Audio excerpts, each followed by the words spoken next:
នេនតូសីហាបង្ហាញអារម្មណ៍រំភើបក្រោយព្រះវិហារកាន់តែជិតរួចរាល់ព្រះវិហាររបស់នេនតូសីហាគឺចាប់ផ្ដើមកសាងរហូតមកដល់ពេលនេះគឺមានរយៈពេលប្រមាណជាង2ឆ្នាំរួចមកហើយដោយកន្លងទៅថ្មីនេះនេនតូសីហានិងព្រះអង្គគ្រូចៅអធិការវត្តបានបង្ហាញពីទស្សនវិជ្ជាខាងក្នុងព្រះវិហារនៃវត្តព្រៃថ្មីពិតជាស្រស់ស្អាតគួរជាទីជ្រះថ្លាសម្រាប់ប្រជាពុទ្ធបរិស័ទដែលយើងឃើញថាក្រុមជាងកំពុងតែរៀបចំនៅការក្រាលការ៉ូដែលកិច្ចការងារក្រាលការ៉ូនេះគឺនឹងធ្វើឲ្យបានរួចរាល់នៅមុនពិធីបុណ្យកឋិនទានចូលមកដល់ដែលពិធីបុណ្យកឋិនទាននៅក្នុងវត្តព្រៃថ្មីគឺប្រព្រឹត្តទៅនៅថ្ងៃសៅរ៍អាទិត្យ4កើតនិង5កើតខែកដឹកឆ្នាំអសាញ់ស័ព្ទស័កពុទ្ធសករាជ2569ត្រូវនៅថ្ងៃទី25-26ខែតុលាឆ្នាំ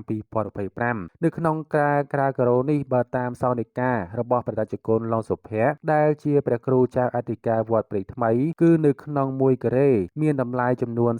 $40ដែលត្រូវការចូលរួមពីប្រជាពុទ្ធបរិស័ទទាំងក្នុងនិងក្រៅប្រទេសជាបន្តទៀតដើម្បីឲ្យព្រះវិហារនេះកាន់តែឆាប់រួចរាល់ទៅតាមបំណងរបស់កូននេនតូសីហាយោងទៅតាមគណនី Facebook របស់ព្រះអង្គគ្រូចៅអធិការវត្តបានចែករំលែកវីដេអូមួយពីទស្សនវិជ្ជាខាងក្នុងព្រះវិហារអមជាមួយនឹងសង្ឃដីកាយ៉ាងដូចនេះថាព្រះវិហារខាងក្នុងស្អាតណាស់ញាតិញោមដែលកន្លងមកនេះព្រះវិហារបានធ្វើការចាក់ប្លង់សេមានការគូរគំនូរនិងការដាក់ទ្វារជាដើមហើយមកដល់ពេលនេះទើបក្រុមជាងរៀបចំការក្រាលការ៉ូដើម្បីបញ្ចប់នៅមុនពេលបុណ្យកឋិនទានចូលមកដល់នេនតូសីហាបាននិមន្តចូលទៅខាងក្នុងព្រះវិហារហើយបានថតបង្ហាញពីទស្សនវិជ្ជាខាងក្នុងនៃព្រះវិហារចែកជូនទៅដល់បងប្អូនមហាជនបងប្អូនប្រជាពុទ្ធបរិស័ទនាពេលនេះក្នុងរយៈពេលប្រមាណជាង2ឆ្នាំមកនេះព្រះវិហារជាបំណងរបស់នេនតូសីហាបានបន្តការកសាងយ៉ាងរលូន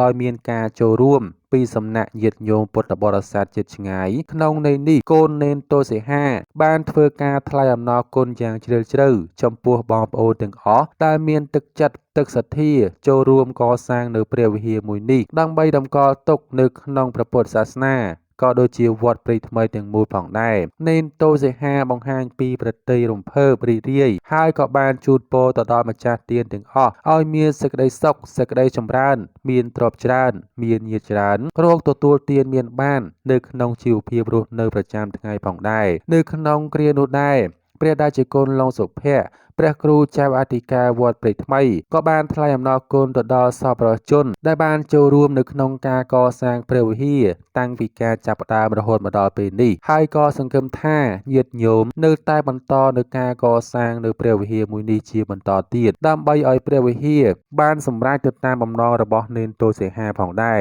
ក្រោយពីបានទស្សនានៅវីដេអូមួយនេះរួចហើយបងប្អូនមហាជនប្រជាពុទ្ធបរិស័ទបានសម្ដែងនូវក្តីរំភើបត្រេកអរចំពោះបុណ្យកុសលមួយនេះ